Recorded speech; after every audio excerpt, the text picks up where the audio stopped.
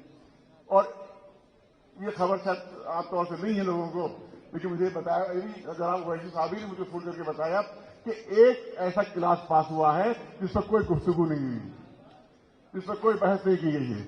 وہ جانتے کیا ہے کہ جتنی بھی عمارتیں، مذہبی عمارتیں آثار قدیمہ کے اندر میں ہیں، عیسائی کے اندر میں ہیں، ان کو سب سے وقت سے ہٹا دیا گیا ہے، سب کو وقت سے ہٹا دیا گیا ہے۔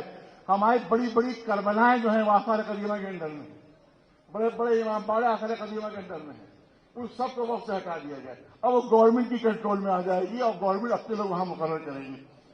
اور سن لیں دہلی والے سن لیں، ایک صاحب ایسے ہیں جو بہت زیادہ بولنے کے لیے مشہور ہے، بہت گرج کے بولتے ہیں، بہت گرج کے بولتے ہیں، اور مگر وہ خاموش ہیں۔ ان کی مسجد بھی اسی میں آ گئی ہے، وقت سے ہٹ گئی ہے۔ اب میں سمجھتا ہوں کہ بخار اترے گا کچھ، اور یقیناً وہ کچھ کبھی بولیں گے، وہ کچھ نہیں بولے۔ ان کی مسجد بھی آ گئی ہے، مسجد بھی آ گئی۔ لہذا ہمیں پوری طاقت کے ساتھ جو ہے اور پورے ایمانداری کے ساتھ اس مسئلے میں آگے بڑھنا ہوگا۔ یاد رکھیں، لڑنا نہیں کسے۔ آپ دیکھیں کہ دنیا کی سب سے بڑی حکومت تھی انگریزوں کی، لیکن جیسے گاندھی جی کا حوالہ دیا، گاندھی جی نے بغیر کسی ہتھیار کے اتنی بڑی دنیا کی حکومت کو شکست دے دی، صرف امن کے ذریعے سے اور شانتی کے ذریعے سے۔ وہ اسی طرح سے جس طرح سے اتنی بڑی حکومت کو گاندھی جی نے صرف امن کے ذریعے شکست دی ہے، اسی طرح سے موجودہ حکومت کو بھی ہم اپنی امن و شانتی کے ذریعے سے شکست دے کر رہیں گے۔ اور بس آخری جملہ کرنا چاہتا ہوں، امن ملے کیسے ہم کو، ایمان ملے کیسے؟ تو ایک مثال، صرف ایک منٹ۔ حضور، یہ میں نے بمبئی میں واقعہ پیش کیا تھا، آج یہاں پر آخری کلام پیش کر رہا ہوں۔ یہ حضور سرور کائنات محمد مصطفیٰ صلی اللہ علیہ وسلم تشریف لے جاتے اپنے اصحاب کرام کے ساتھ۔ ایک شخص آتا ہے، وہ کہتا ہے کہ مسلمانوں کے رسول میں مسلمان ہونا چاہتا ہوں، مگر مجھے کوئی معجزہ دکھا دیجیے، مجھے کوئی میریکل دکھا دیجیے، میں مسلمان ہو جاؤں گا۔ رسول نے فرمایا کہ مکر تو نہیں جاؤ گے؟ کہ نہیں، میں اپنی بات پر قائم رہوں گا۔ پھر روایت کہتی ہے کہ رسول اللہ تشریف فرمائے، سامنے کی ندی بہ رہی تھی، بہت تیز رفتار دھار سے ندی بہ رہی تھی۔ ندی کے اس طرح ایک پہاڑی تھی، اس پر چٹان تھی۔ دیکھنے والوں نے منظر دیکھا کہ رسول اللہ نے اس چٹان کو اشارہ کیا۔ رسول اللہ ندی کے اس طرف ہے، وہ پہاڑی ندی کے اس طرف ہے، اور چٹان بھی اس طرف ہے۔ رسول اللہ نے اشارہ فرمایا، جیسے ہی رسول نے اشارہ کیا، وہ چٹان اپنی جگہ سے کھسکی، اپنی جگہ سے اس نے حرکت کی۔ وہ چٹان حرکت کرتی کرتی ندی کے کنارے آ گئی۔ اب اس چٹان کو ندی کو پار کرنا ہے، پوری توجہ رہے، ندی کو پار کرنا ہے۔ لوگوں نے منظر دیکھا، وہ بھاری چٹان دھارے کو کاٹتی ہوئی رسول کے قدموں میں آ گئی۔ جیسے اس شخص نے منظر دیکھا، فوراً سے کہا اشہد ان لا الہ الا اللہ واشہد ان محمد رسول اللہ، فوراً کلمہ پڑھ لیا۔ پھر رسول نے اشارہ فرمایا، دوبارہ وہ چٹان اسی طرح دریا کو کاٹتی ہوئی اور پھر اپنی جگہ پر پہنچ گئی۔ یہ پتھر کی بے جان چٹان ہم مسلمانوں کو کوئی سبق دے رہی ہے، کوئی درس دے رہی ہے۔ بہت توجہ، آخری جملے، کوئی درس دے رہی ہے۔ جب یہ پتھر کی بھاری چٹان دریا کے اوپر آئی تھی تو دو نتیجے ہو سکتے تھے کہ یا تو دھارے میں بہہ جاتی، اتنی ہلکی ہو جاتی کہ دھارے میں بہہ جائے، یا اتنی بھاری ہو جاتی کہ ڈوب جائے۔ توجہ رہے، یا تو اتنی ہلکی ہو جاتی کہ دھارے میں بہہ جائے، یا اتنی بھاری ہو جاتی ڈوب جائے، مگر نہ اتنی ہلکی ہوئی کہ دھارا بہا کے لے جائے، نہ اتنی بھاری ہوئی کہ ڈوب جائے۔ اس پتھر کی چٹان نے ہمیں سبق دیا ہے کہ اگر رسول اللہ کے اشاروں پر چلو گے تو نہ کوئی طوفان تمہیں بہا کر لے جا سکتا ہے، نہ کبھی تم غرق ہو سکتے ہو، مگر یہ کہ صحیح مومن سچے معنوں میں بن جاؤ۔